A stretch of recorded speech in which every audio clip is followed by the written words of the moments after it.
আমরা পাঠ করছিলাম এবনে গুলাম সামাদের আত্মপরিচয়ের সন্ধানে বই থেকে। আজকে ইয়াহিয়ার একটি সাক্ষাৎকার পড়ব। ইয়াহিয়ার এই সাক্ষাৎকারটি প্রকাশিত হয়েছিল ফ্রান্সের বিখ্যাত দৈনিক পত্রিকা লে ফিগারো 1971-এর 1 সেপ্টেম্বর সংখ্যায়। আমরা ফরাসি থেকে সাক্ষাৎকারটি স্বচ্ছন্দ তর্জমা করছি, কেননা এই সাক্ষাৎকারটি পড়লে বোঝা যায় যুদ্ধের আগে দিয়ে ইয়াহিয়া কী ধরনের চিন্তাভাবনা করছিলেন, যেটা কোনো ইংরেজি পত্রিকায় সেভাবে প্রকাশিত হয়নি। লে ফিগারো।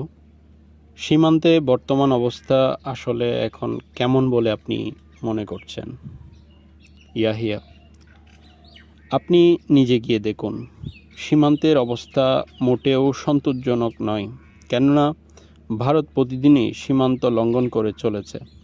গেরিলা যুদ্ধার ছদ্মাবরণে পাঠাচ্ছে তার সৈন্য। নাশকতা করবার জন্যে তাদের ধ্বংসাত্মক কার্যকলাপের কারণে রিফিউজিরা ভয়ে ফিরতে পারছে না দেশে। সব কিছুরই মাত্রা আছে। ভারতের এই কার্যকলাপ ছাড়াচ্ছে তার মাত্রা। একে চলতে দেওয়া যায় না। সীমান্ত পরিস্থিতি কার্যত ইতিমধ্যে ধারণ করেছে যুদ্ধের রূপ। ভারতের পক্ষ থেকে সীমান্তে ফেলা হচ্ছে 25 পাউন্ড ওজনের কামানের গোলা। ভালো মন্দ যাই হোক, আমি এটা খুব ধৈর্য সহকারে লক্ষ্য করে চলেছি। তবে ভারত যদি মনে করে থাকে এর ফলে যুদ্ধ আরম্ভ হবে না, তবে সে ভুল করবে। বিশ্বকে আমরা বলতে চাই, যুদ্ধ প্রকৃত প্রস্তাবে শুরু হয়ে গিয়েছে, আর আমরা আমাদের দেশ রক্ষার জন্য বিরত থাকতে চাচ্ছি না। সর্বাত্মক যুদ্ধ আরম্ভ হওয়ার পথে। লে ফিগারো। উদ্বাস্তু সমস্যার কি হবে? ইয়াহিয়া: ভারত উদ্বাস্তু সমস্যাকে পুঁজি করে আরম্ভ করেছে বিশেষ এক ধরনের রাজনীতি করতে। যদিও এই পুঁজির গুরুত্ব আমি খুব বেশি বলে মনে করি না। তারা উদ্বাস্তু সমস্যাকে ফলাও করে প্রচার করছে জাতিসংঘের কাছ থেকে আর্থিক সাহায্য পাওয়ার জন্য। ভারতের এখন টাকার প্রয়োজন, ভারত তাই চাচ্ছে না উদ্বাস্তু দেশে ফিরুক। উদ্বাস্তু সমস্যা আসলে ভারতের সমস্যা নয়, সেটা প্রকৃত প্রস্তাব হলো আমাদের সমস্যা। ভারতের হিসেবে দেশে গিয়েছে 70 লক্ষ উদ্বাস্তু, কিন্তু আমাদের হিসেবে 20 লক্ষের বেশি উদ্বাস্তু ভারতে যায়নি। আমি আপনাকে বলতে পারি কেমন করে 20 লক্ষ উদ্বাস্তু ভারতে 70 লক্ষে পরিণত হতে পারছে। আগেই কলকাতা ও তার আশেপাশে বাংলা বিভাগের পর পূর্ব বাংলা থেকে বহু হিন্দু স্বেচ্ছায় চলে যেয়ে ভিড় করেছে। এরা আসলে সেখানে যাপন করছিল পশুর তুল্য জীবন। এদেরও বলা হচ্ছে নতুন যাওয়া উদ্বাস্তু। 20 লক্ষের সাথে এদের জুড়ে দিয়ে মোট উদ্বাস্তুর সংখ্যা দাঁড় করানো হচ্ছে 70 লক্ষ। কিন্তু এটাকে বিশ্বাস করবেন না, এই সংখ্যাটি হলো কাল্পনিক। পূর্ব পাকিস্তান থেকে যাওয়া সাম্প্রতিক উদ্বাস্তুরা ফিরতে ইচ্ছুক, কিন্তু এভাবে গোলাগুলি চললে তাদের পক্ষে কি ফেরা সম্ভব? লে ফিগারো।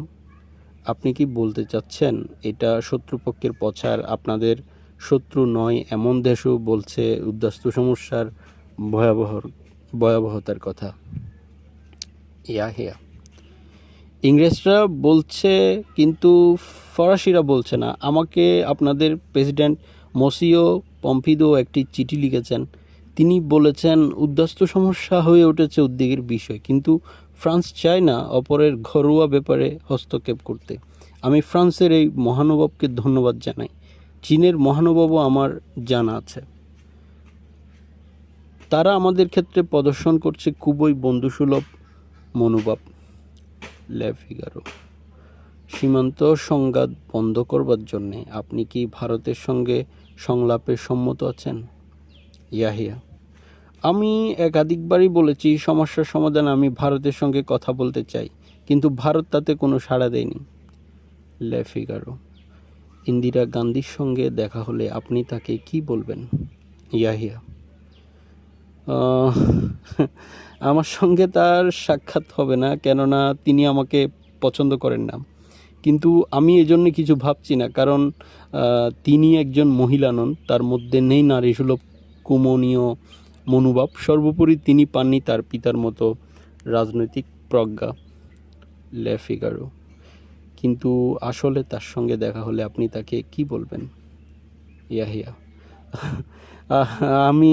আমি বলবো শাট আপ নারী, আমাকে শান্তিতে থাকতে দাও। আমার দেশ থেকে যেসব মানুষ ভারতে গিয়েছে ফিরতে দাও তাদের।